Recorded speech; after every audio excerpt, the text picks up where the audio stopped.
झुंझुनू में प्रधानमंत्री फसल बीमा योजना के तहत क्लेम भुगतान की राशि डीबीटी के माध्यम से लाखों किसानों के खातों में डाली गई।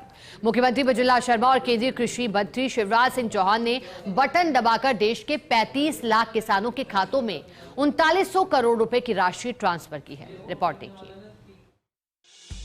झुंझुनू की हवाई पट्टी पर आयोजित कार्यक्रम में देश भर के किसानों को फसल बीमा के तहत क्लेम का भुगतान किया गया। राजस्थान के 9,70,000 किसानों के 27 लाख बीमा पॉलिसी क्लेम का भुगतान डीबीटी के माध्यम से किया गया। देश भर में 1,39,00,000 बीमा पॉलिसी क्लेम का भुगतान किया गया। केंद्रीय कृषि मंत्री शिवराज सिंह चौहान ने कहा कि नकली खाद, बीज और पेस्टिसाइड बनाने वालों के खिलाफ कड़ा कानून लाने की तैयारी है। किसानों को ठगने वाले लोगों को बख्शा नहीं जाएगा। उन्होंने मुख्यमंत्री भजनलाल शर्मा के कार्यों की खुलकर प्रशंसा की। हेलीकॉप्टर से राजस्थान के बारे में कहा जाता था, क्या हरियाली कहाँ देखने मिलती है। यहाँ तो ज्यादातर रेगिस्तान के दर्शन होते हैं, लेकिन आज मैंने देखा हरियाली जैसे हिलोर ले रही हो चारों तरफ। बरसात भी अच्छी हो रही है। कृषि मंत्री जी बता रहे थे बरसात अच्छी हो क्यों ना, अरे जब धर्मात्मा राज करते हैं तो परमात्मा भी प्रसन्न होता है।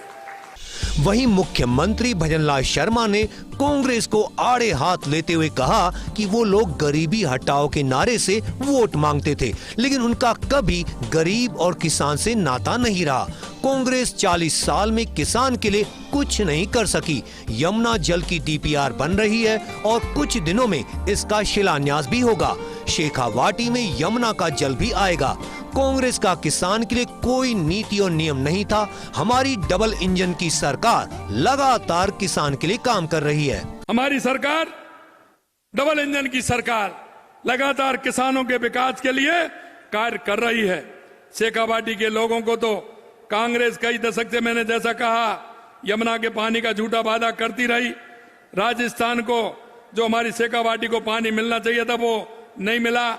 हमारी सरकार लगातार उस प्रयास करते हुए, आपने देखा जो मैंने कहा है, आदरणीय मोदी जी ने कुछ ही दिनों में किसान सम्मान निधि, आपने देखा होगा, अभी किसान सम्मान निधि भी देश के यशस्वी प्रधानमंत्री नरेंद्र मोदी जी ने आप सभी को देने का काम किया है। हमारा कार्यक्रम बांसवाड़ा में हुआ था, आप सभी जुड़े थे। लगातार किसान को किसान सम्मान निधि का पैसा मिल रहा है और हमने भी आपसे चुनाव से पहले वायदा किया था कि 6,000 को हम भी 12,000 करेंगे। 9,000 कर दिए, आगे इंतजार करिए, 12,000 होंगे, वो पैसा किसान को मिलेगा, ये भी हम कहना चाहते हैं। कृषि मंत्री डॉक्टर किरोड़ीलाल मीणा ने कहा कि शेखावाटी की ये वो धरती है जहां के हजारों बेटे देश की रक्षा भी करते हैं और बलिदान भी देते हैं।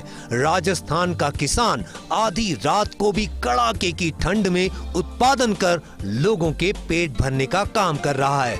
उन्होंने कहा कि प्रदेश में नकली खाद, बीज की धरपकड़ कर फर्जी खाद पकड़ा और हमने 2 महीने में 57 मुकदमे दर्ज कराए।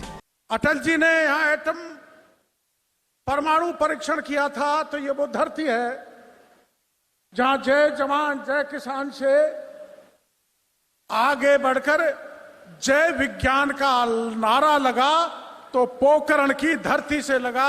ये वीर सपूतों की वो धरती है। और दिल्ली में ये वो राज है जहां दुनिया का कोई वैज्ञानिक चंद्रमा पर नहीं पहुंचा, लेकिन देश के प्रधानमंत्री नरेंद्र मोदी की योजनाओं का परिणाम है कि पहली बार भारत के वैज्ञानिक चंद्रमा के साउथ पोल पर पहुंचने का काम किया। यानी जय किसान, जय जवान, जय विज्ञान, जय अनुसंधान, इसको मजबूत करने का काम किया तो मोदी जी ने किया। कार्यक्रम में केंद्रीय कृषि राज्य मंत्री भागीरथ चौधरी, प्रभारी मंत्री अविनाश गहलोत, झुंझुनू विधायक राजेंद्र भांबू, पूर्व मंत्री राजेंद्र राठौड़, किसान आयोग के अध्यक्ष CR चौधरी, विधायक गोवर्धन वर्मा, प्रेम सिंह बाजोर, सुभाष मील, पूर्व सांसद सुमेधानंद सरस्वती, संतोष अहलावत, नरेंद्र खीचड़, पूर्व विधायक रतन जलधारी, हरलाल सहारण, सुभाष महरिया, मुकेश दाधीच और श्रवण चौधरी मौजूद रहे। तो देश भर के किसान VC के माध्यम से कार्यक्रम से जुड़े। प्रधानमंत्री फसल बीमा योजना के तहत क्लेम वितरण कार्यक्रम में देश भर के किसानों को यहां झुंझुनू में एक बटन दबाकर यानी 35 लाख किसानों को 3900 करोड़ रुपए का मुआवजा दिया गया है। बड़ी बात यह है कि केंद्रीय कृषि मंत्री ने स्वदेशी अपनाने का तमाम किसानों को संकल्प दिलवाया और यह भी कहा कि राजस्थान में किसानों के लिए एक वैज्ञानिक रोड मैप तैयार किया जाएगा, जिसके बाद किसानों की पौबारा हो जाएगी। कैमरामैन विनोद पुरी के साथ Vinod Singh Chauhan, first India news, Jhunjhunu.